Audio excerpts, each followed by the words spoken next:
Welcome back, guys, to the Beyond Condition podcast, the voice of bodybuilding. I'm your host, Sarah Parker, and today we have a roundtable. We've got AJ Morris and Dan Bombastic, or Dan Bastic, as you will know him, joining us. Thank you, first of all, for your time today. No problems. Pleasure. No worries at all. Catch me on a Sunday. You messaged me this morning. I'm like, shit, that's the day. Yeah, and it's Mother's Day.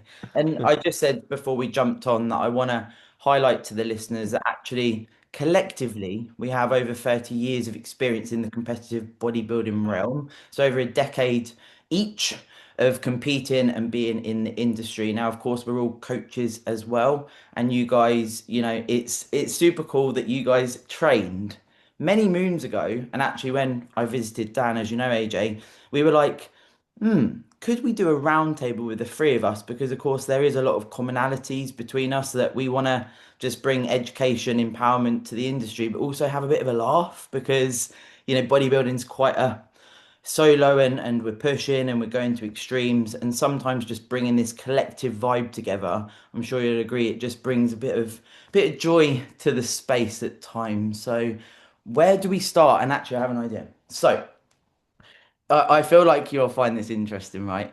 Now, I went to a seminar with Samson. So obviously he's an Olympian and we're in the gym and there's like 40, 50 of us. And they were like, right, live Q&A. So we're all sitting there. You know, it's like when you're at, seminar. The first question that got asked, bearing in mind, he's just won the Olympia. You can ask him anything you want. What is your favorite off plan? I was like, you've literally got Samson sitting here and you can ask him anything.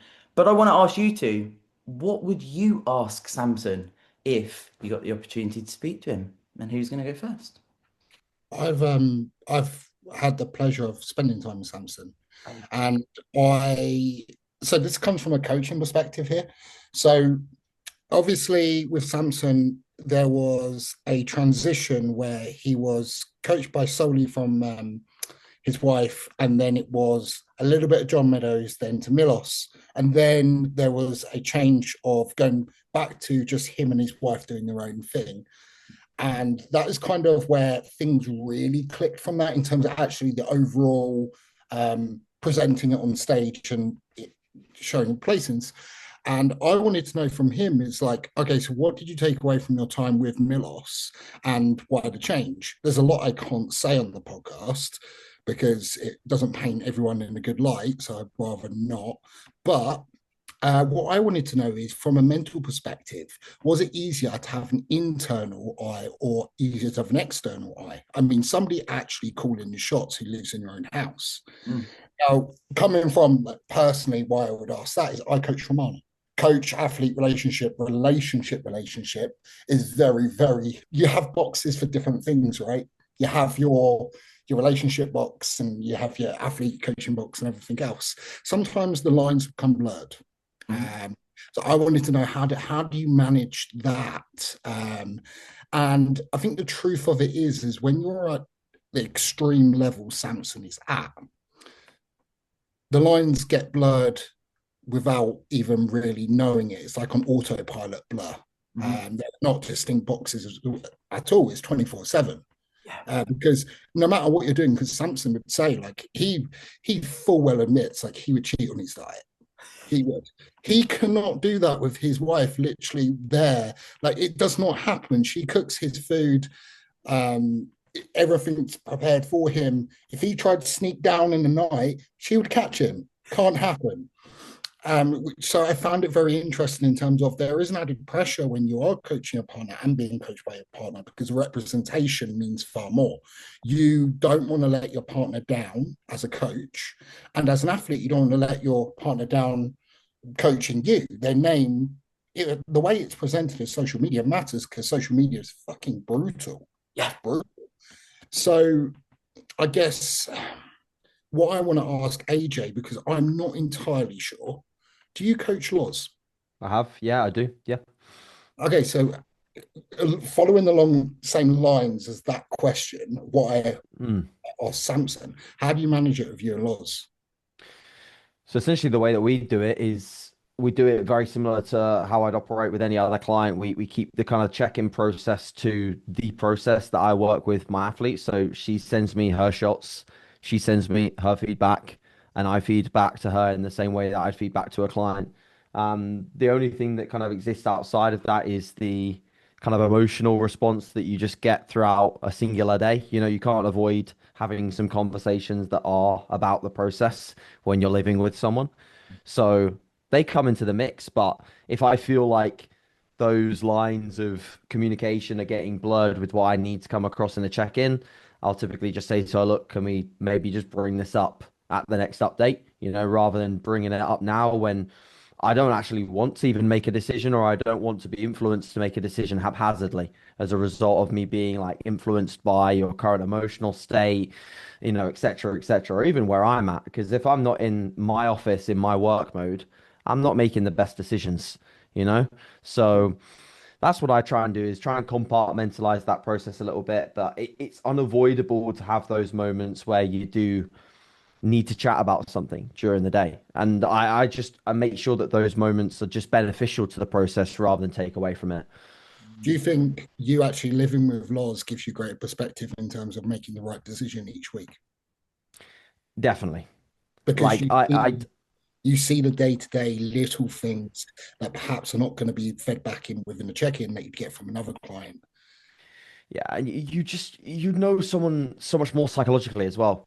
You know, you feel like you can make the right decisions ahead of time before they're even being made. You know, you see the body language, the way someone is operating on the gym floor, you know, these little traits that you know in your partner because you have an emotional connection with them. Or if you've coached well for a long time, you know how to use those tools to your advantage. You know, it's just like probably any athlete that you've taken very successfully to the stage, probably the athletes that you do know really well. Like you can dive into their psychological state more than a new client who's just come to you for a 15-week prep for their first ever show. You know, it gives you for sure an advantage to have that if you're able to separate it also from the fact that you care about them the fuckload, you know? And like when the going gets tough and you have to make a decision that you know is going to be, yeah, a bit of a rough one or a bit of a challenging week or so ahead of them in whether it be a push-up, diet, whatever, prep, you know, all phases or extremes. When you have to make those calls, you have to kind of remove that emotional bias a little bit. I resonate hard in what you're saying is like avoiding the immediate emotional response and sometimes having to step back and come back to it. Because when you're doing any other client's check-in, generally it's going to come up on your laptop. You've got thinking space to do a Yes. full review. And something that me and Romano slipped into the habit of doing so often is she will check in, I will be there for her check-in. And often cases I don't want to say anything right there on the moment. I've got a pretty blank face because I'm assessing what I'm seeing in person. So the only reason I'm there is because I want to see if it translates over the photos when it comes to me getting to my laptop. But 100%. I'm not ready there and there to make a change. I need to link up exactly the time of events that have come to the end result of what we see today, so I can manage what's going forwards. But you're right. You're managing your own memory almost in the past few days and previous times that have come from some changes that have happened because you're reading into mannerisms, the way they're carrying themselves, and knowing Mm. whether it's the right time to push, even knowing whether it's the right time to hide a. If you've got somebody who you know their head so well, with Romana, she's suffered with PTSD and quite a lot of anxiety. On those higher anxiety days, you know it's not the time to feed up. Mhm. Digestion can be absolutely poor. So you're reading between the lines rather than actually listening to what they're saying a lot of the time to make that informed decision.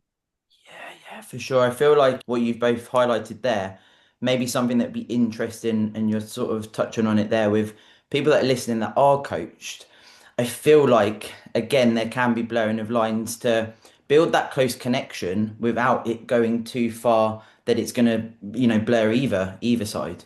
This is the part of it is that you can get very close to a client. I'm very close. The guys you see who really progress with me, I'm very close to, but Yeah. I also don't live with them. They know me well, and they've known things in terms of how I will be, but they don't see any reaction side of me, or they don't know exactly how my brain gets to a conclusion when they see something. Romana knows me so well that when I'm making a change, she knows what it means. So if she looks like shit and I've made a change that is maybe to back off, she's be like, shit, we're not good here. She knows how the brain works in that way, whereas a client might see it as different perspective is that, oh, we're ahead, we're backing off just to save a few tools.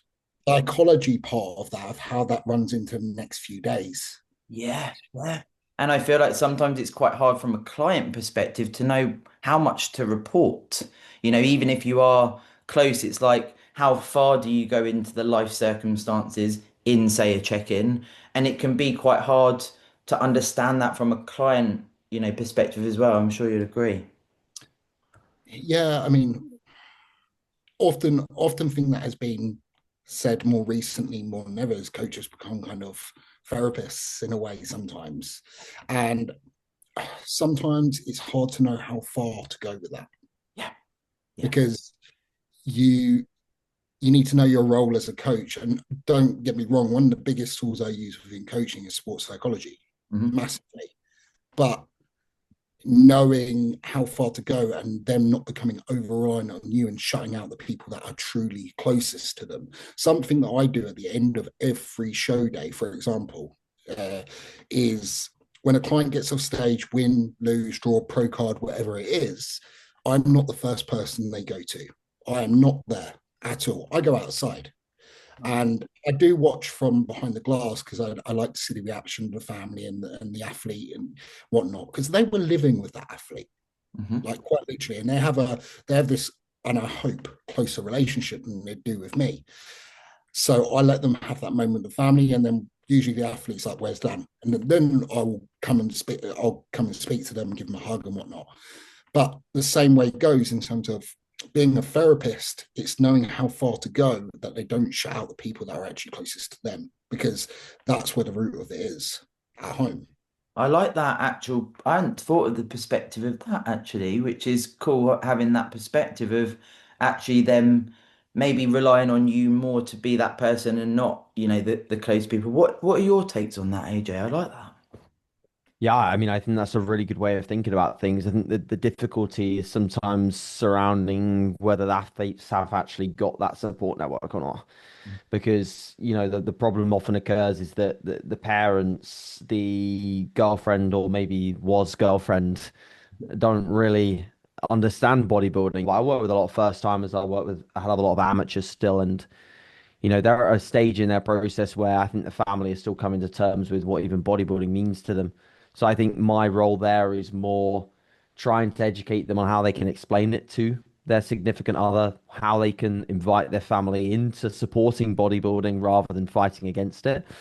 And a lot of that starts with what they are like during the prep, Mm, because I often tell them, I'm like, the reason why they're not supporting bodybuilding is because they think that it's making you fucking upset. They absolutely. think that you hate it. So why would they support something that you hate? You Mm, know, like mm. let's actually dive into the fact that, if you can decide, if you can take 5 deep breaths before you go in the front door of your house and your mum and dad are at home, and you can decide the person that you are, decide the energy that you bring into that home, you can impact how they perceive bodybuilding in the click of a finger. If you go in, dragging your feet, complaining about how your session was, you dropped a rep on your whatever, or like these minor things, suddenly their perspective is tainted. So I find the best support that most of my athletes have are the ones that are a little bit more experienced and know how to handle the prep, know that they can be positive, and also have just fallen in love with it, really. Don't get me wrong, some of my first timers fall in love with it straight away and they have a great mindset, but that's what I really try and work on. And then hopefully, like Dan said, there is family, there is friends there that come and choose to support them at their show. And I think that is, in all honesty, something that I've not even thought about before, is the whole process of the athlete coming off stage and who they see first. I think that's really quite a cool take home there. And I think I'll actually start to nick that myself, because, you're right in saying that that first port of, yeah, post-show chat and debrief, so to speak, it can make a massive difference as to who that is with.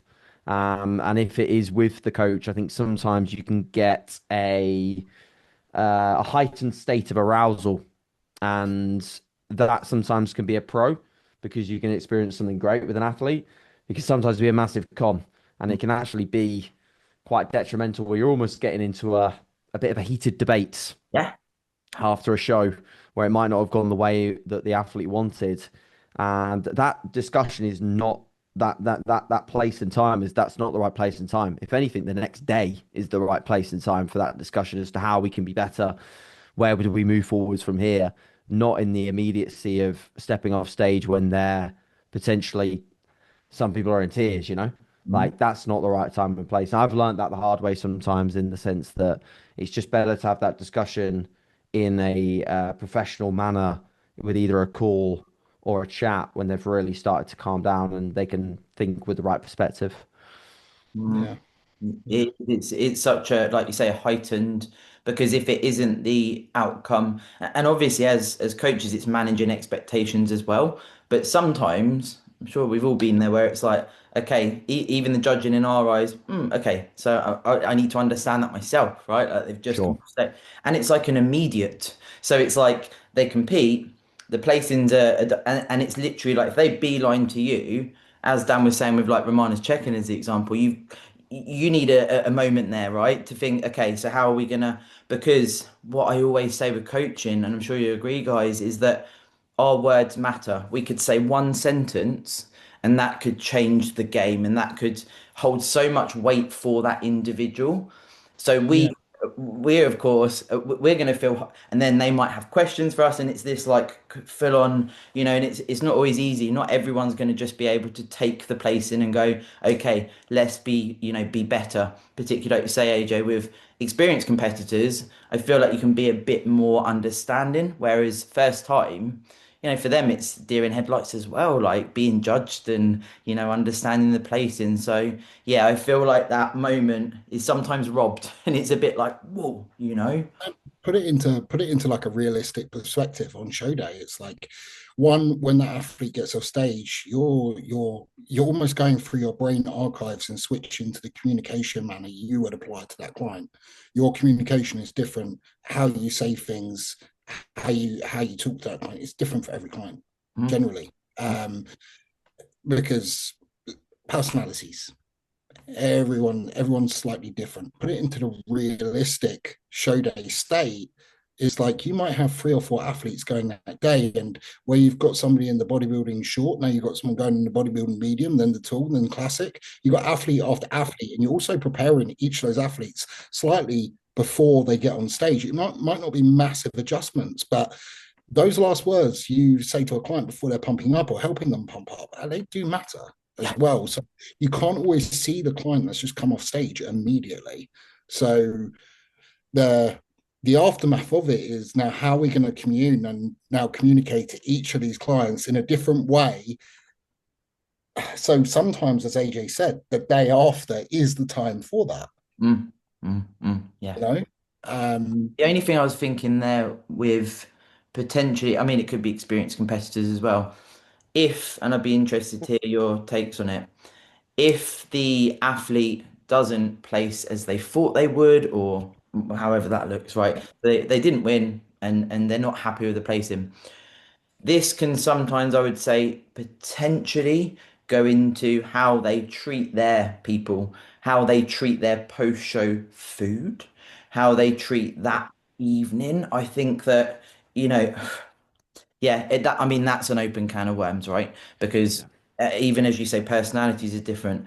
But there's that, again, that crucial, I've had clients ghost me post show because they're like, I want to go for my meal, and I'm trying to have a bit of a mini, and it's not, and then what do you? I know the onus is on them, of course, but still, we do care. We do want them to, not wake up the next day feeling like a piece of shit because they've overeaten and whatever else. But that's hard as well because if the placing doesn't go, I mean, even if you win, that can happen. But if there's this like I should have won, or what happens in that immediate evening, I'm sure you'd agree can be quite detrimental. yeah, you Yeah. do find yourself as well as like becoming Like I've got clients that are older than me getting on stage, and I feel like a father figure to them sometimes, Mm. just passing down some wisdom and some perspective. So throughout your years of coaching said athlete, you're also kind of coaching their mindset to be a little bit more, I want to say, stoic in their approach and how they receive their placements and judgment based on literally off a panel. If you've hit your best look ever and you've just not placed a certain way, we can't control that. No. So generally, like one that's fresh that comes to the back of my mind is Aaron last year in Classic. He could have won his pro card twice last year, arguably, but you can't control the judging. He hit his best two looks at those shows. There was nothing else we could have done. And he's got such a good head on his shoulders. Like the athlete he's become, I'm proud of. He's worked with me for like 4 or 5 years now. And it's come to this point where he got off stage and he just gone, bodybuilding, isn't it? And he said, but fuck me, the look we brought, that was sick. That to me, that's like a proud dad moment that he can come off stage and be like that and just be absolutely grateful. It's like, did you see the condition? I had my back and I held my legs, I like love having this. balance, having, do you know what I mean? Knowing himself and be able to hold something that we said we're aiming to hold within this peak. And it's like little things like that coming off stage and then just being overwhelmed with the visual and not too overwhelmed with the result that came off that. That's That's yeah, part of bodybuilding. yeah, yeah. Right? Like that's when you have this yourself even, when you go back to stage multiple times. I mentioned this on a pod the other day. When you're doing a diet or even when you're doing a push-up, you see new things, you hit new numbers in an off-season, say. When you're dieting down, it's like I haven't seen that before. Surely that should be part of our psychology to want to do this. I mean, that's my own personal opinion, but I want to reach new realms, and that's still here touching on 15 years of doing this. I'm fucking excited, right, to see all this stuff. And when you see that in other people, it's like magic in human form, and it's what bodybuilding can bring, right? Like, yeah, I love it. I absolutely love it. Do you think though with bodybuilding, the more years you do this, the more you get better at that for sure. I know for the longest time I've done this, the shows I've won, so I've only really liked one look. Um, and it's now the point, it's like since the amount of muscle I've put on, I still haven't landed the look I know I can land that I've seen from weeks out. And I do not care about placing now. I just want to land that look for the satisfaction of saying I landed it. And I think that is just a maturity thing where you see the bigger picture and, placings, pro cards, and all of this. It mean nothing if you don't actually know you could have translated onto stage when it matters, the look you're truly capable of. Yeah. Yeah. I think with the athlete side of things, and the post-show response, it starts with the process of just managing expectations as well.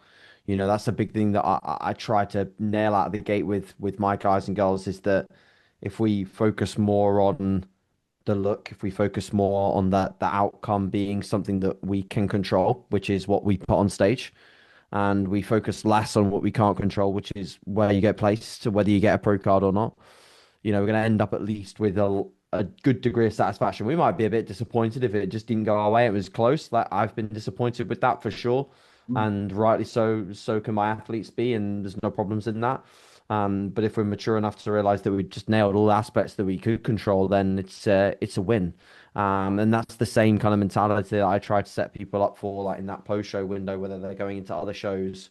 You mentioned the emotional response in that window can be heightened. Is that I'm always like, regardless of what happens, this is the next plan of action. This is what we're doing. This is already mapped out, a week away, 2 weeks away from the show, whatever. We already have that in our head. So it's like managing that expectation that this is what I expect of you in the post-show window.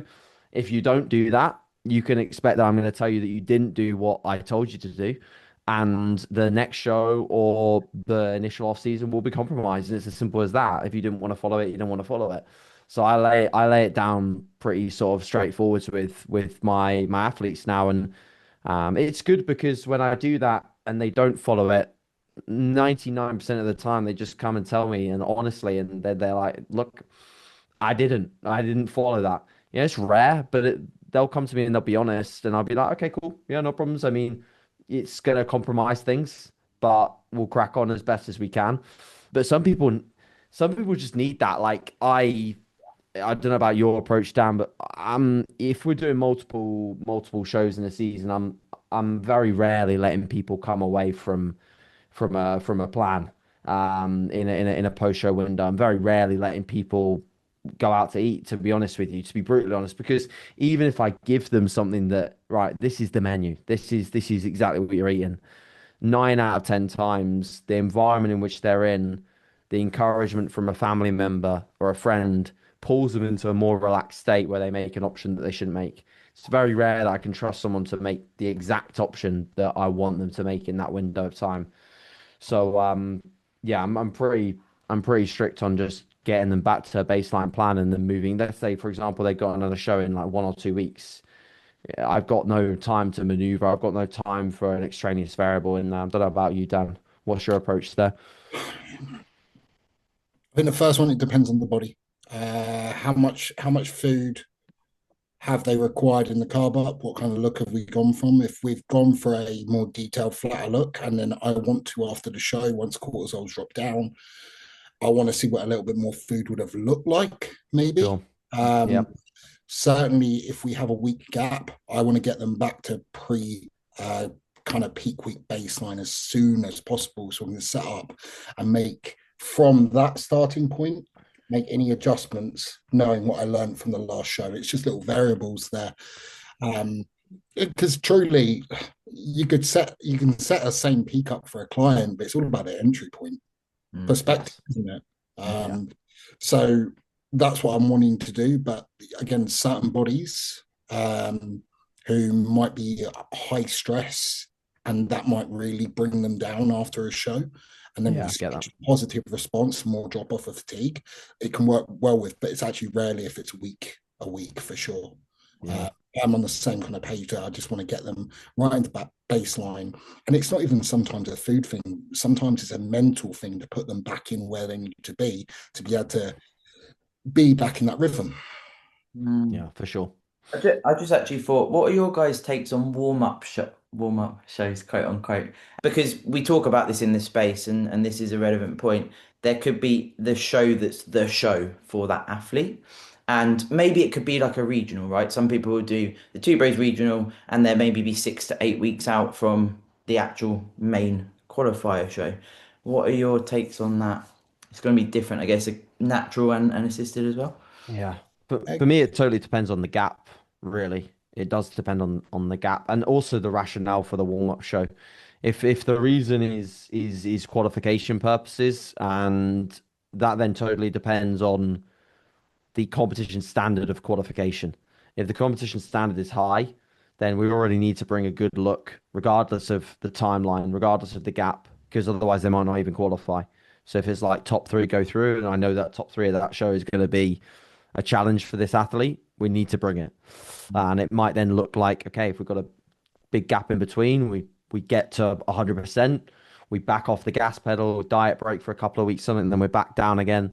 That could work. But if the rationale is just, hey, I've seen this show, it's local, my family and friends can come, and my family and friends can't make another show, I'll be like, okay, but I'm not. The timeline doesn't change for this. You know, You you don't. you yeah, in zero peak, you're training just as normal. I've had some guys train legs the day before a warm up show because legs fall on a Saturday, the show is Sunday. And I'm like, I'm not changing a leg session, you know. So Yeah, because that when it comes to the actual yeah, show, that's the trajectory of time you want away from being on stage is that exactly. 7, 8 day mark for that specific client. Yeah. Full agreement. I'm the same. I have personally no emotional bias to the local kind of show. Let's say regional to pro qualifier. Hmm, it depends on the body, but I wouldn't be going full ham in an enhanced perspective No. because I think you have the greater capacity there to create some serious damage to the actual look you're trying to bring via what you might be doing on a typical peak to the athlete with oral AAS and et cetera, et cetera. You could really tax the body down. I mean, even Sam last year doing the regional and the British, it meant for Poland, he had to come off everything the last week and a half to get his body to respond. He had to go in full natty for, well, it's not natty, but you know what I mean? Nothing, no enhancements timed or anything like that. Just because you can really burn a body out. So generally for the regional, let's say we've got 3 weeks. The regional, the only change for me is they should be pretty damn ready. The only change for me is those little cosmetic changes we would be using in the final stages. They don't exist at that point. Because at the end of the day, we're just trying to get a tick box. Yeah, it'd be nice to get the win. They're in good shape. It gives us a perspective of potentially what needs adjusting. But you want to be in the position there where you're actually starting to back off and just allow some kind of chill, allow sleep regularity to come back anyway. So yeah, I'm not for warm-up shows. More tick boxes are what are required to get us from A to B. It's also managing the expectations with that as well, because I feel like you sort of you get into the realms of bodybuilding, you've got to understand bodybuilding in itself, and then it's like, okay, so there's there's a regional, then we're going to do a quali. It can be quite like, oh, okay, but there's no peak for that one, and that can spike some intrigue sometimes. And back to when you said, Dan, about Romana's like if things going in the wrong direction, sometimes I feel like from an athlete perspective, they might think there's no peak, but I see on Instagram that this person's having loads of food and they get to back off from training and stuff. So getting that communication is important because obviously people might be listening that are starting into their season around now or well into their season. I just feel like sometimes it can be quite hard to understand the game when you're first getting into it, right? Like we know what regionals mean, and someone might think, oh, a warm-up show or like this would be fun. As your example, AJ, you know, my family could come and see me. This would be good. I can get some stage experience. But what we also need to think about is if they then don't, you know, if they're thinking, oh, yeah, but I look really good. You know, they haven't been stage lean before. They think that maybe they're going to place well. Is, as you both said already, communicating and helping manage the expectations around that as well. Because obviously, this is the thing when your family members are there, yeah, you can say it's going to be a bit of fun, whatever. But if you've never, you know, competed before and this is part of added to the timeline, and it's like, okay, we agree, you're going to do that. First time stepping on stage, family's there. You do feel a dump of pressure. You do feel that your supporters are there. They've had to watch you do the prep, as you touched on earlier, communicating how you are. You don't realize sometimes until you get to the stage and you're like, oh, actually, everyone's here. I haven't placed, but I was the one who wanted to put the warm-up show in, and there can be that, you know. So it's important. Managing expectations all the time is super important. I'm finding increasingly, and it might be social media portraying the magic peak, red pill kind of scenario. I don't know, but I'm finding that I'm constantly having to reassure them and just trust me with an end outcome is for a reason, regardless of what I'm doing, because peaks, the more complicated they are, the more variables you're handling, the more risk. And if you have a personality that maybe gets quite anxious the night before a show and they don't sleep anyway, it's likely that peak is already going to flop on its face and even look worse with the manipulations you put in place. So I found like the perfect peak is kind of having the body pretty much ready and you're just rinsing a bit of fatigue off and slowly reversing them. And you have to really do not much at all. The only thing you might want to check on is what is their response to water loading and cutting water, or water loading and reducing, or not water loading at all, just as an aldosterone response, because that can catch you out last minute if you've got a client that does have an aldosterone response, you're fighting against that.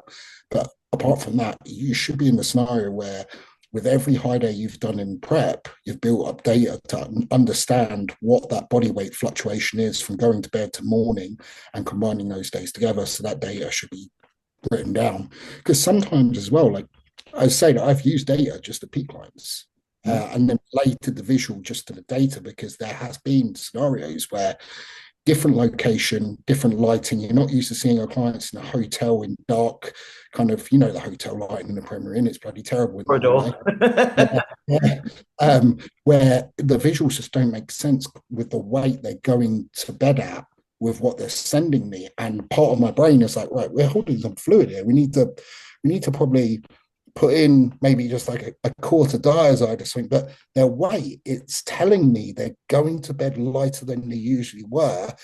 So use the data, and likely they're going to wake up going by the data another 2 pounds lighter than they usually would usually. So they're going to be dry because that's how it's worked out. And every time it's never failed me, because when I've ever been in doubt, God, if I played that diuretic in for oh shit, maybe we need to take some fluid off, would have ruined the look. Yeah, That's where sometimes your eyes can fool you because you're not used to seeing that body under those lighting scenarios. yeah. So I think collecting data there is so, so key. So if you know what they go to bed at, how that looks, what they wake up at, how that looks in natural daylight in the morning, if possible, a standardized backdrop with ring lighting is probably the best one because you can take that with you to a hotel. That's what I always say to my guys. Yeah. Then you can generally, if there is something not adding up to the usual, then you can pivot, but you're probably not going to need to based off your original plan. You've got it built up. And Yeah. enjoying of knowing the client and knowing the body. You touched on anxiety before, or nerves, whatever that looks like. I actually asked, I don't know if you both know Nick Bagley, but he came on and we were talking about deep diving on bodybuilding essentially in competition. And I said to him, what do you do when you have clients that do get anxious the night before or on the show day? And he was like, none of my clients get anxious, so you're probably better not asking me this question. And I was like, okay, what would you do if they did get anxious? And he was like, well, the only thing that he'd do as a coach, he was just like, I'd say to them, what's the worst thing that can happen? Okay, well, what we would do in that scenario is this, and that would be that. I don't know if you guys have any I didn't know if that was like because he was a male, or I was like, some people do get very nervous. I don't Maybe think, his clients are lying to him. yeah, I was like, you've never had a client that's got yeah. nervous. I was going to say is like, I think a coach should have enough evidence behind him that the client knows it's like I can trust the coach here, I can let go. I think that's the key thing. Is that if there is something wrong, they're probably not going to tell me, but they'll make a change and they'll put it right by the end result. Be able to pivot. But there are clients, like especially high level clients, that are exposed to these pages like Bodybuilders Without Borders and Beyond the Stage, that are putting a tremendous amount of pressure on that end outcome, the social media. Yeah. And I had a client last year who, like, he did win his pro card last year, but he didn't sleep before a show. And a peak that we'd run through 3 times, that the look was bloody phenomenal, flopped on his face because he didn't sleep. Yeah. And it was purely because he's coming up to 30. He feels like he's running out of time for some reason at 30. Um, and the pressure is being put on him, via the social media pages. It got to him because they're feeding him this, it's going to happen, it's between X and this client and this person. That stuff, it's a different psychology you're working with to try and have them detach. I asked Charles Bryant about this actually. I'm sure you both know who that is. I know you do, Dan. Do you know Charles Bryant, natural IFBB pro, AJ? I honestly don't think I do. No. I'll have to. I reckon you'd recognise him because he was all over. He's coached by Matt Parker. He was all over, beyond the stage, and it was like this is going to be. And he did win the pro card as a natural IFBB pro card. And I was like, how did that feel for a start being on beyond the stage? Because it was his first season that he won the pro card, and he just fell into bodybuilding, and people at the gym were like, mate, if you haven't competed yet, you fucking need to. Your genetics are wild. Like, get into it, and he did. And then it's this sort of rise to fame very quickly for him. And then it was like, whoa, the expectations are now being a pro and pushing forward. And it was interesting to ask how the social media does feel because, it's like, who are the next UK top pros coming through this year? And they choose, 5 or 10 athletes. You might not even be on that 5 or 10, but you're hoping to get a pro card as well. So there's the other caveat to that. It's wild now. There's so much on the beyond the stage, isn't there? It's like Yeah. I think the best athletes that I have, honestly, are the ones that genuinely have no they have no weight in that side of the equation. It's difficult to you can't coach that. That's a mentality. That's an adopted mentality that they have. It's hard to advise people, oh, don't care about that. Don't care about social media or care less about the result. But honestly, the best looks that I've put on stage for athletes are the ones that you'd you'd find it very difficult to know that they're competing the day before they're competing. Like they barely know it themselves. Forrest Um, Gump. Forrest yeah, Gump. they're just like I've had it to the point though where I've been worried that they are too relaxed. Love. Um, because I've thought like me, I'm very personally as an athlete, I'm very planned and data driven and analytical. And I've seen some of the things that my most relaxed clients do in settings when I'm like with them the day before, I'm like staying in the same Airbnb as them. And I'm like, "Fuck, like, how are you doing that? Like, how are you doing that part of the process that I do so meticulously, yet you're doing it so relaxed, but they still look on the money." And it's just that because if you think about it, you've got so many things as a bodybuilder that you can do so meticulously that then if you don't do it your meticulous way, for some reason, you could drive a stress response. So I think if you're managing to bodybuild on almost like an autonomous level where you are doing it really fucking well, but you're doing it without creating the stress response to the small meticulous things, that's the key. It's literally Na- the secret. Naivety is bliss. It Honestly, is. honestly, Yeah. like if I've had clients that, like you say, are that Forrest Gump character, and they'll post me on show day, and they'll be like, "Are we all right?" And I'm like, "Dude, like the detail is fucking crazy." And And they're like, they're like, "Oh, really?" I'm like, "Yeah, just go have a bit of pineapple. I don't know, just." Like you could tell them anything and it's going to work because they're just so bloody stress free. It's interesting what you say about you can have the most optimal plan, but if the box ticking process of completing that plan creates too much stress, it overcomes the objective of the plan in the first place. Exactly. Have you found anything within your bodybuilding? Because I feel like we've come from quite a similar background in how we do bodybuilding, where we are so fucking meticulous about every little detail, but it almost becomes all too consuming and actually prevents the progress that could be made from right. being more relaxed. But Mm. then it's the argument you have in your head is, well, can I actually be more relaxed and expect a better result? Surely not. That doesn't add up. Yeah. Yeah. Yeah, is I, there I, any yeah. I wish I could give you the answer to that, Dan, but I'm still fighting a losing battle with it myself, to be honest. Like I definitely am more don't want to say relaxed. I'm more aware of the fact that I need to look for things that if they don't give me a net benefit, stop doing it. You know, so if I'm overanalyzing something little within my nutrition or my timing or my sleep routine or these little tiny small molecule things that I think are going to make a difference, but in fact I'm just stressing about them, they're adding a negative to my day. Just cut it out completely and just see if I can operate better without it. But I still prefer to be militant. I still prefer to be robotic. I have a preference of that. I think it also is just my personality trait. 'Cause I'm like it with work.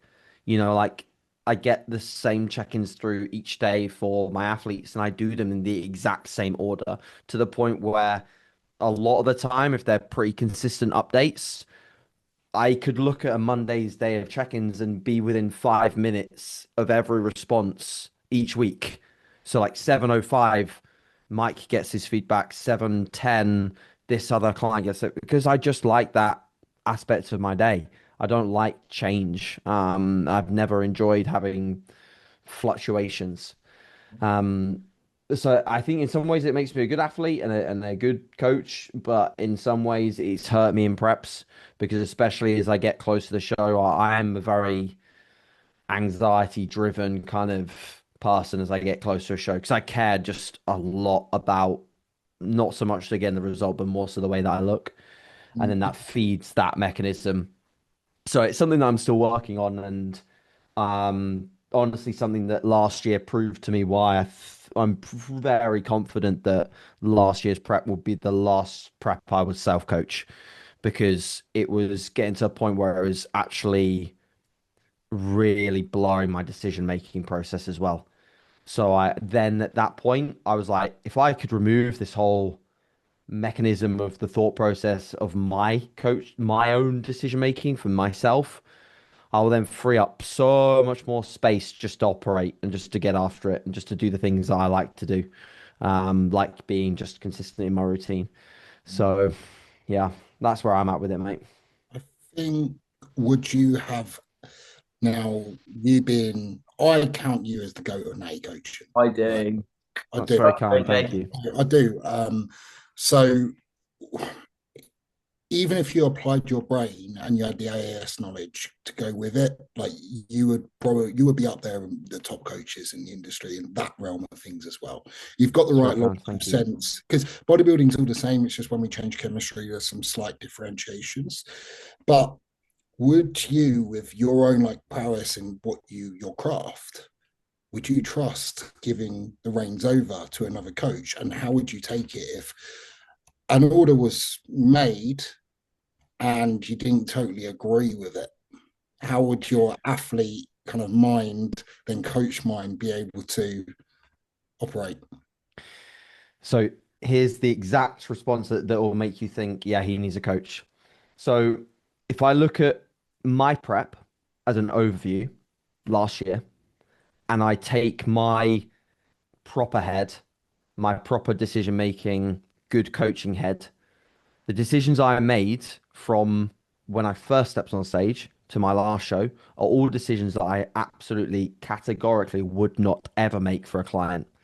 They are all bad decisions because of my emotional attachment to a certain aspect of the process. So in that gap, it was I got feedback from the first show that the look was really good, it was improved.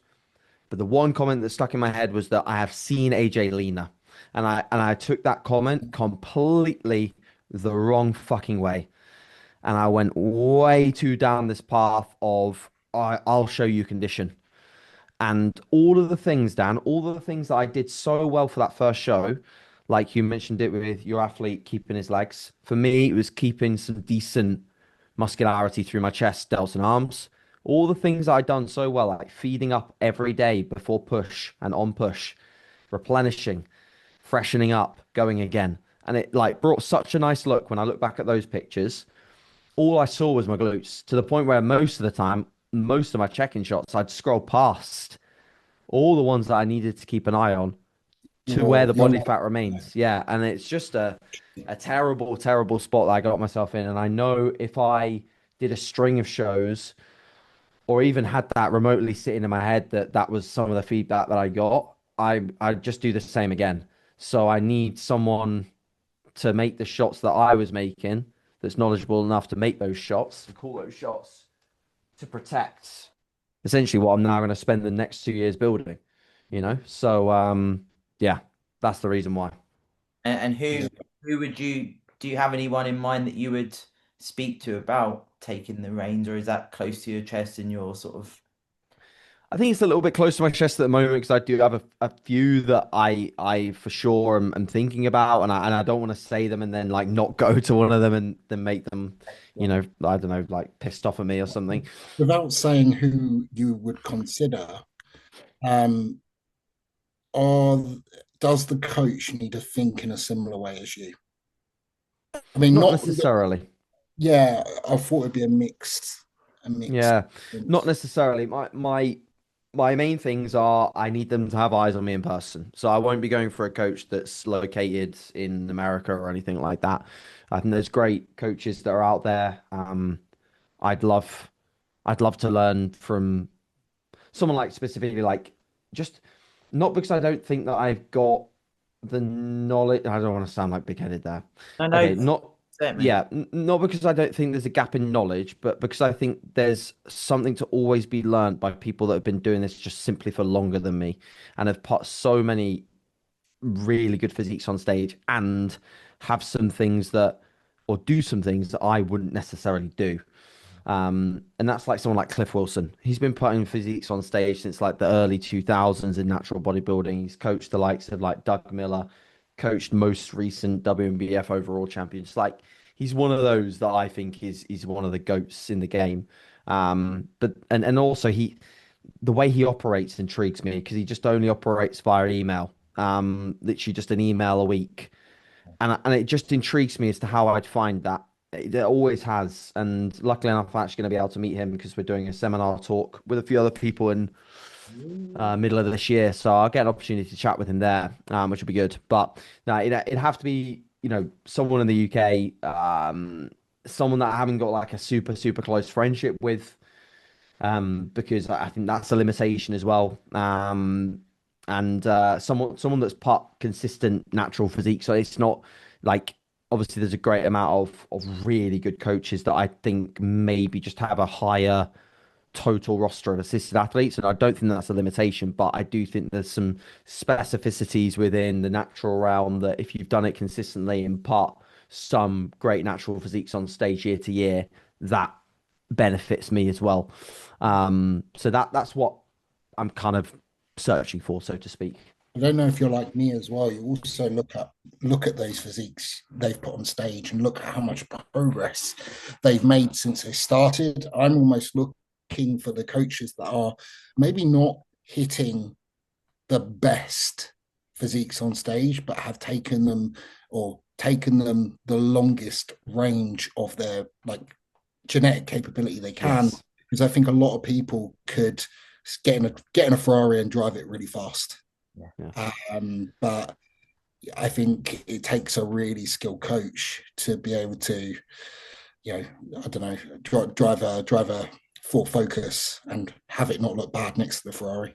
100%. And it's like the pathway to making that physique exceed its potential as well, or actualize its potential. So like some people's pathway is getting dugout peeled and just being granite hard. But some people's pathway is not taking off that final little bit and creating a little bit of a better X-frame shape, fullness in certain areas that would lose tissue if they were completely dugout peeled. It's like not that they're not stage lean, but it's like that the balancing act, which I think is where the art of coaching comes in. It's like knowing where that limitation is for the athlete, especially within well, it's the same with assisted for sure, but like especially within natural bodybuilding where you are literally working with significantly less muscle tissue. There is a look that you go too far with a natural athlete that hasn't got the tissue to support that condition, and 100% you're putting a worse physique on stage than if you were to keep that athlete for sure still stage ready, but just that little bit fresher, a little bit fuller through certain body parts. So that's what I look for as well, is like the complete package of someone that can do that, which is hard. And like the only way you do that is actually, I think, by making a few mistakes and learning from them. Yeah. Yeah, so you're looking for the coach that is specific to the body and finding that look that best presents it on stage. I Yeah. think it's good and well for a client to say to me, is like, mate, I just want to be absolutely dug out, but they've lost everything about their physique that was good. And then vice versa, on the other hand, they want to be full as a house, and it just doesn't represent their look very well. Sometimes it is finding that balance, the cherry on top look that is, perfect. Sometimes a physique running on the flatter side looks better, but Yep. it's having the eye to know what look suits that client for the best possible scenario on stage. Yeah. Um, 100%. I find what is interesting as well is something that I've thought about recently, and I've had natural clients on stage, is knowing how hard to push that client, and going, because I'll run blood work with clients and going exposures at times where they are seriously compromised hormonal profiles, especially thyroid. Don't get me wrong, testosterone very important for holding muscle tissue within the diet, but thyroid, when you are starting to really battle against the body in those final stages, and you're going for a look, and you end up having to really overwork that body and put it under more stress to try and get that. And it's in those scenarios where I see it's like we didn't actually gain any more detail in the areas we're trying to get, but we lost 10 pounds. Yeah, Uh, yeah, yeah, yeah, very, very interesting. The same is for enhanced, but the only thing with enhanced is we can replace those hormones and actually have a little bit of control over the variables. for But sure. in a natural athlete, hard balance, and it's more about exposure of time in which that person is under those circumstances. Mm. 100%. It's as well, like we touched on earlier, how many shows are in that season as well, and that balancing act, of course, like you said, AJ, sometimes you can do it an earlier show, cruise a little bit, and then go back in. Like there is, again, that's the art of competitive bodybuilding as well. If you're looking at season, the timeline in the placing, it is this it's like the matrix of trying to work everything out from a coaching standpoint and athlete standpoint, and trying to keep the athlete in the mindset also throughout that time, because it does get tough. Now, we did have a couple of questions, if I can fire them at you both. Now, Dan, I mean, it sort of lends itself well to what you guys were almost touching on a bit there. So, Jack, of course, this is from Jack, asked, what would be Dan's plan of action with AJ if he went assisted? Of course, Jack would ask that. My plan of action is what if I was coaching AJ?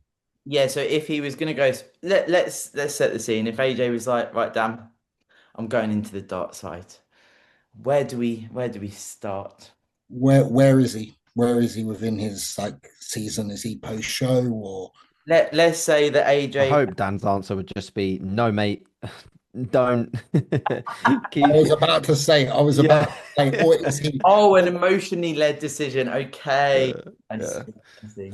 I was No, but about to. I'm interested. Let's actually go through the I process. was literally going to say is right. First thing I want to see is your blood work. I want to see what highs you've got in your testosterone, and your overall thyroid function, hormones, and have you got plans to have children in the future? That kind of thing.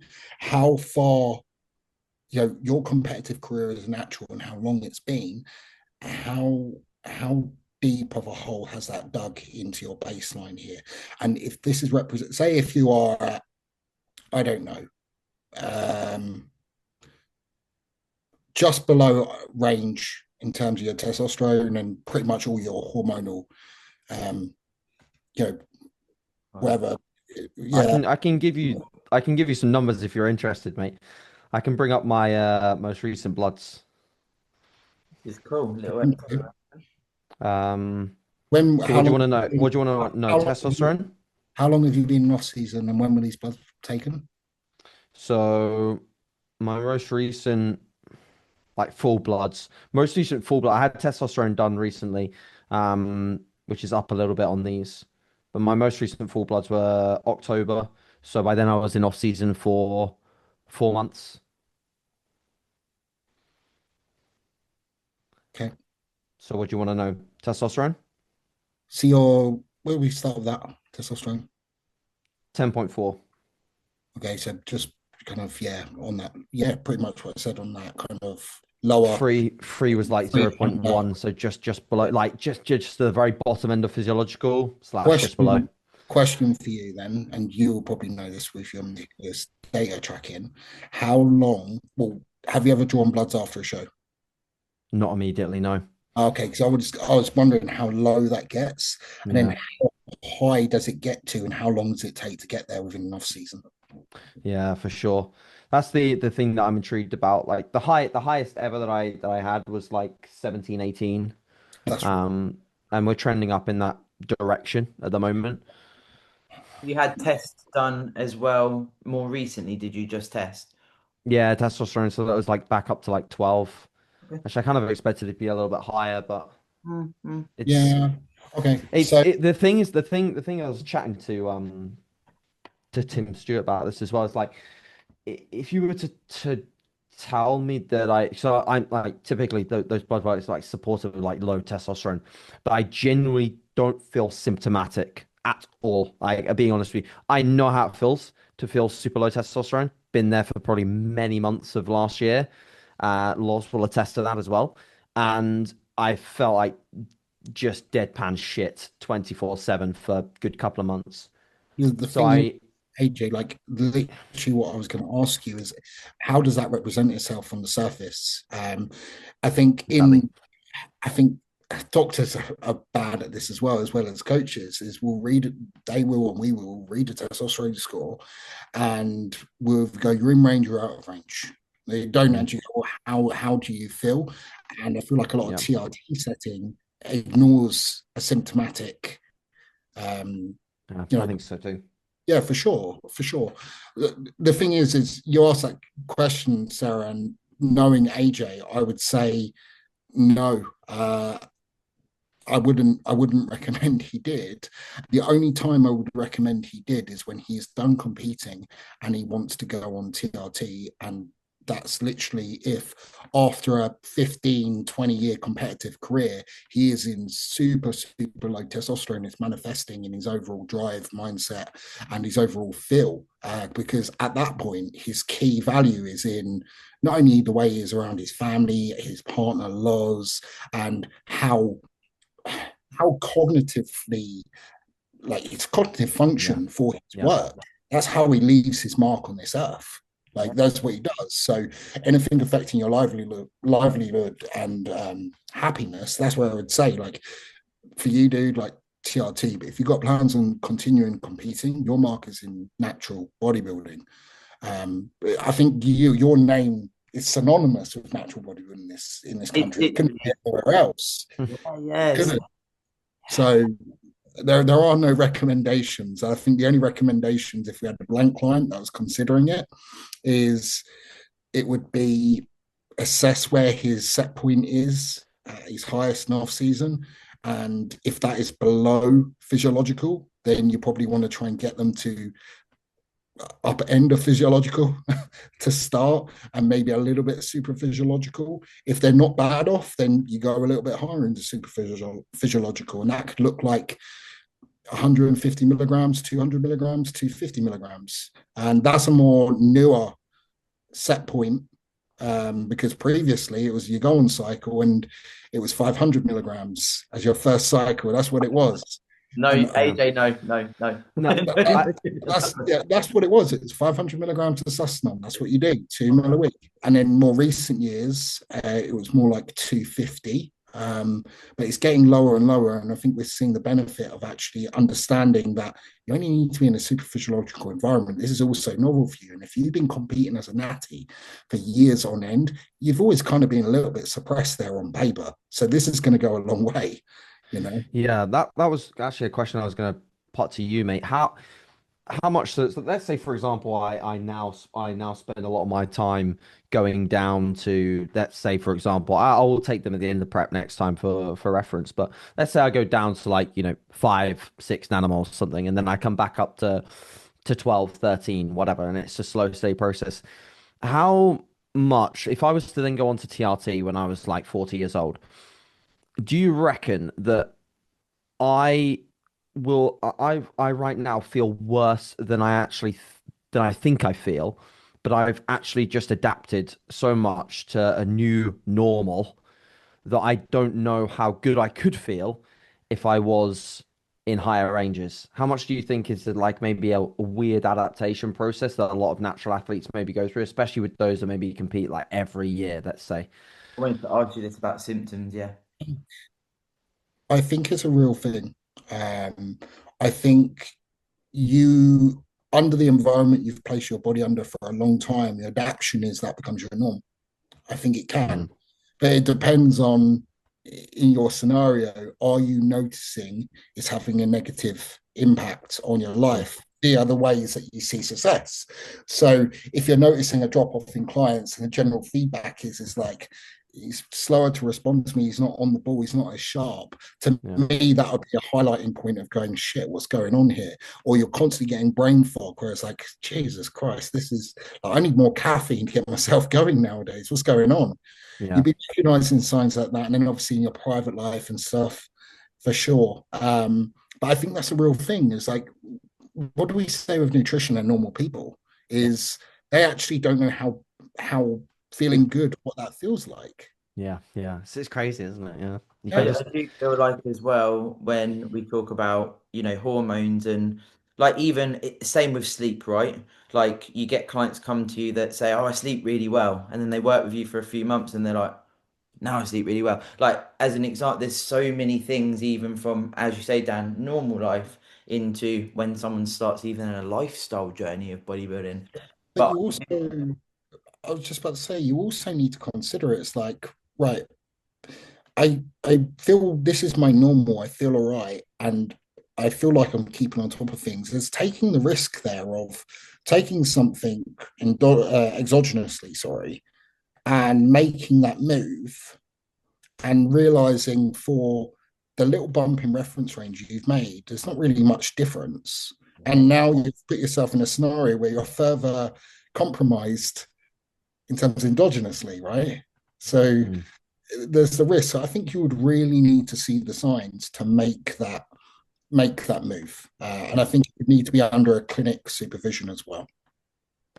I also feel like the sort of extension of this on the flip side is that some people could, be natural, go down the assisted route, and that could even that like, oh, I'm assisted now. That adds to a bit of placebo sometimes with set. Like some people go on cycle and they're reporting so many different. Oh, I feel so much better, so much better. Some people go on cycle and they're like, I'm just on cycle. Like there is almost placebo at all ends and mind alterations per se, whether it's natural or assisted. Like there's so many things within bodybuilding that we can have emotional attachments to also. But it is, if you are going to go down the assisted route, and if anyone's listening and they're, thinking about this, there could be that like excitement and sort of, and like you say, Dan, how do you know if it actually, because it could be led by an emotional standpoint as well, by It depends on the reason. It depends on the reason. If you are not if you're not aiming to be competitive on stage and you just want to go on TAT, then you know get in touch with a clinic and really go through the procedures as they should. Mhm, mhm. If you're doing so with the goal of I still want to be a competitive bodybuilder, but make the full transition, like Jack did so very successfully, then it's beyond just how you feel. It's also it's a little bit of, and I'm not saying this about Jack, I'm saying this about all AAS users. There's ego involved. Mhm, mhm. For sure, there's no way you don't do that stuff to yourself and not have an ego. But he's often like, "Gee, I need to check my ego," and we talk about stuff because he knows, like we all know, we have an ego, right? Not Jack I specifically, know, but but I'm saying yeah, like he does, and I feel like he is quite a good example because we all know him, right? AJ trains with him at the moment. It's like it'd be like I just need to check in, see where I'm leading because you can make decisions as well, can't you? Of course, with it. yeah. Like it's like I use myself as an example. Is like I'm enhanced because my way that I see the only way I could get fulfillment in the way I want to see progress elicit from the gym is eventually in off season being £300. It's very fucking extreme. You cannot not have an ego Yeah, for wanting that yeah. because it's also a really uncomfortable scenario to be in. You have to have some serious drivers there to be in that scenario. Yes, absolutely. Um, yeah, it's an interesting one though for sure in terms of that feel becoming the norm. That's really got me thinking. Yeah, Yeah. because a part of it on the flip side, it makes me think all the way I feel now. Kind of come 9 years of AAS usage is how I feel right now. Has the AAS has it triggered any kind of brain chemistry changes? Um, Neuroprocessing, everything else along those lines. Has it created any change? The way I am is the way I am, and it's incredibly fucking autistic. I don't like change, like AJ. I really don't. But part of me wonders whether my belligerence to socializing and coming out my bubble is it part of what this has done for me, or is this me? I can't even remember anymore.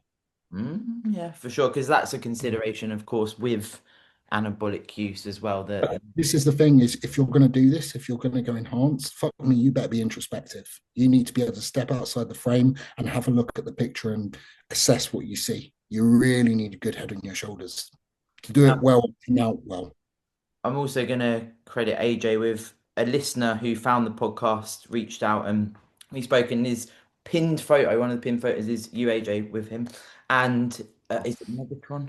And I was like, "Oh, you're coached by AJ." Oh yeah. We Yeah, go he's back. coached. He's coached by Tim now. Yeah. Yeah, and he Yeah. was like, I wanted to go assisted, and actually, that meant going with a different coach, and AJ stayed in his lane, and I was like, for fuck's sake, finally, a coach stays in his lane. So I just want to raise that because again, what we're talking about here, there is so much of that impulsive clickbait decision to go assisted, and I won't take us into massive rabbit holes, but it's a big decision, and I hope even you guys talking about this, and I'm grateful, AJ, that you could, delve into that from a personal perspective, because what when people are listening, when people resonate, it's often going to be when we're able to share personal anecdote for people to actually think about this. And anyone listening, guys, we've just spoken for however long about if AJ would even consider going assisted. You guys should be having these same thought processes. And I truly, hand on heart, believe that because I see it too much. And yes, we all have a decision to make, and it's a personal decision, but there is a lot of this pressure and this overnight, I'm going to be assisted. You not only take away your opportunity to compete naturally, guys, and actually fall in love with bodybuilding, but you could be going into directions of, as you touched on there, Dan, mental fuckery and various other things. And it's not something I feel you should take lightly. Oh, dude, like when you commit to using AAS, you also commit to really knowing what drugs do to you. Because I say it all the time, chemistry is a fickle bitch. What it does to one person will change what it does to another person.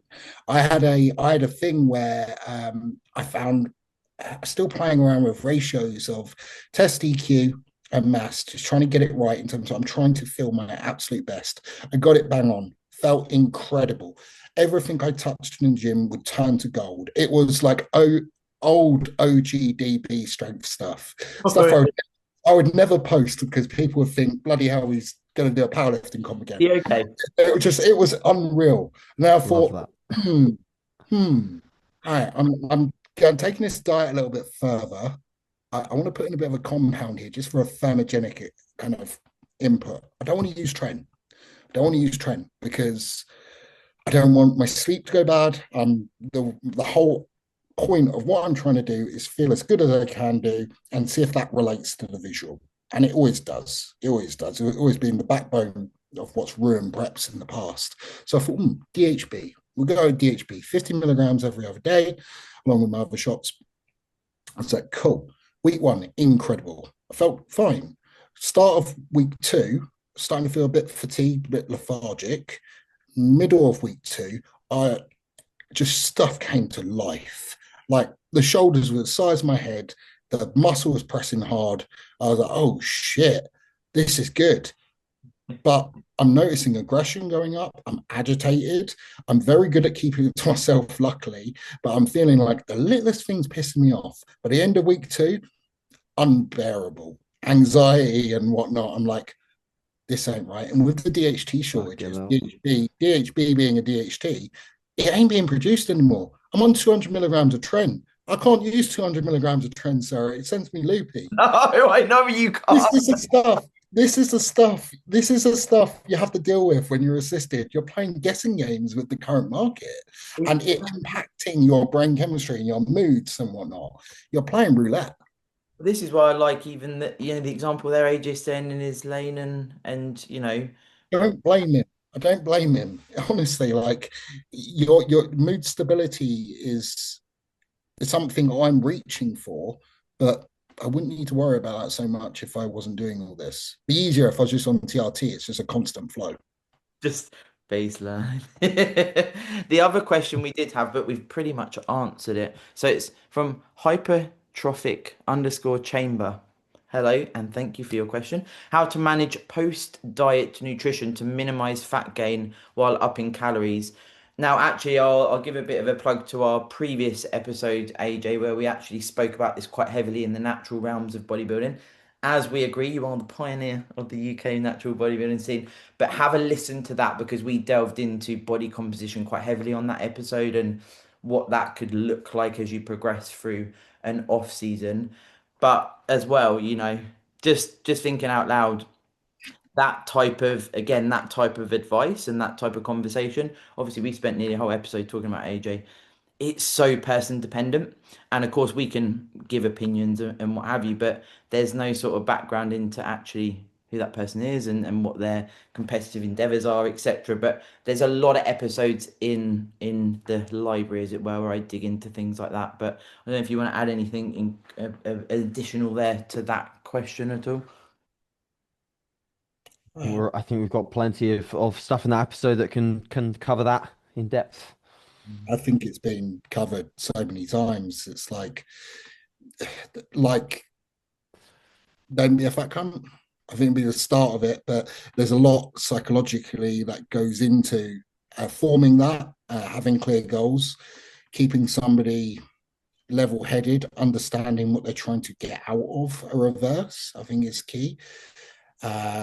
But then some people have problems with staying too lean for too long as well, especially as a natty, is your goal is you're trying to get some kind of hormonal regulation come back and it'll be hindering you and just exposing the length of time it takes to actually start building some muscle again. So, it's person dependent. You're saying it's person dependent. I do think people need clear goals. I can honestly say, like, from last year's preps into now, what has manifested themselves into off seasons. Like, you look at my latest two preps with Sam and Aaron towards the back end of the year, both of them incredible. Like, Sam is well into his off season. He's 280, pretty damn lean. Aaron's he's now 240, still straight at glutes.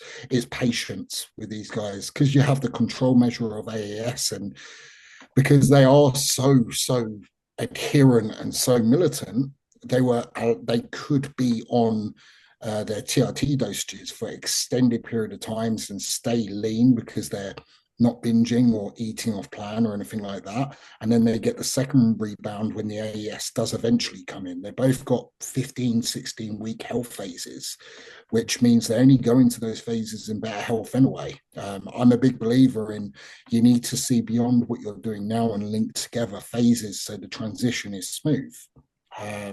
So you're not going for extremes at the end of each phase. You need to be able to melt into them.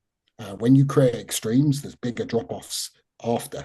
So I don't know, if you push off season too hard, for example, then you're going to have to pull harder and likely lose a lot of tools that you thought you built, but you didn't. You're just taking off more body fat. Same kind of thing. I think you need to see the next phase in sight and link it together very well. So with a reverse out of prep key thing is you need to get your training performance up to a good level. But even what people say is like, you don't force food down. It's not going to happen in 3 or 4 weeks. It's going to take about 9, 10, 11, 12, even an assisted athlete, in my opinion. Via actually spending that time and just being very strategic of the moves you make to move that dial, I think you just prolong the amount of time you have an off-season rebound when eventually cycle does come in, you have a little bit more firepower behind you. But yeah, for me, it's having one eye on the present and one eye on linking it together in the next phase. And bodybuilding being that it's a lifestyle and it's often phased, right? Like timelined and what we do, it's bringing the better package next time, right? And we have to do those certain phases to do that. And as you both said, fall in love with the process.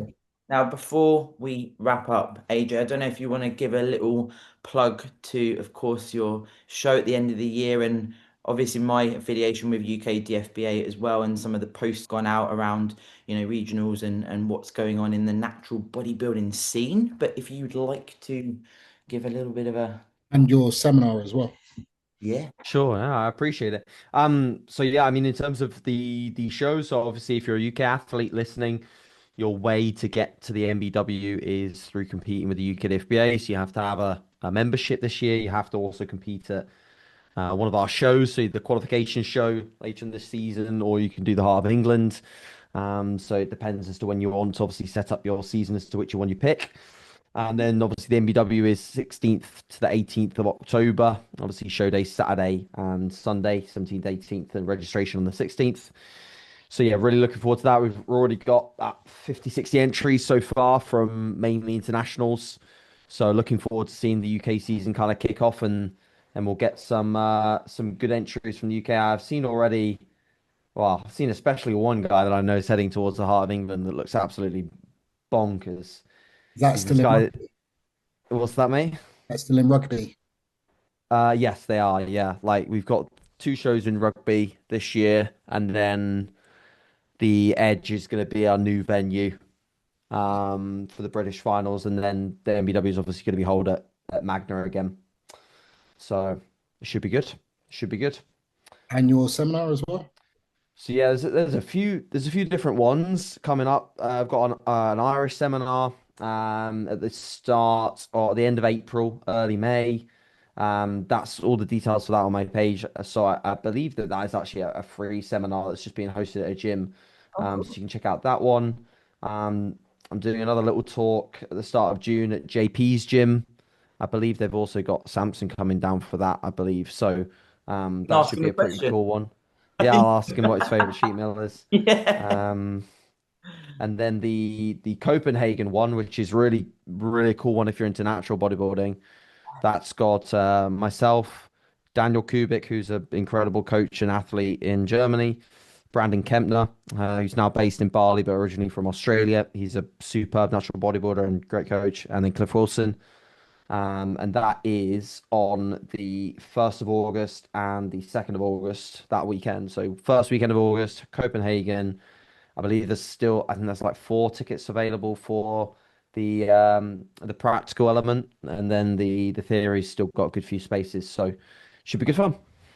Yeah, that would be worth going to. That would be like for any natural bodybuilder looking to learn all they can, it's all wrapped up in a weekend there and a weekend away with people that do the same thing you do. Like, I'd be going to that. Like, yeah. You know, these Thank you, mate. opportunities it's like when you start out, like I used to go to anything and everything I could. And that's what I feel like, ideally, we spoke about this, AJ, where it's like get to shows, an opportunity like this to get to a seminar, like you say, Daniel, with people of your kind, as it were, quote unquote, but it's also, firing up learning as a bodybuilder. So yes, you have a coach, and of course, early on it's like just tell me what to do and I'll do it. But start to spike your own intrigue in this and such a good opportunity with the guest speakers there, AJ. I bet it's quite a pinch me moment, which is super cool. Yeah, it definitely is for me. I mean, I can still remember like interviewing Cliff Wilson on my podcast in 2016 and shitting myself about I that. used to watch it. So yeah, no, mate, I know.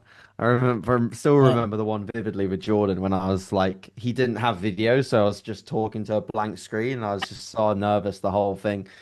But nah, the moments that build character, and I'm blessed to be in a position where now like I can consider doing or be a part of a seminar with someone that I've interviewed. It's pretty cool.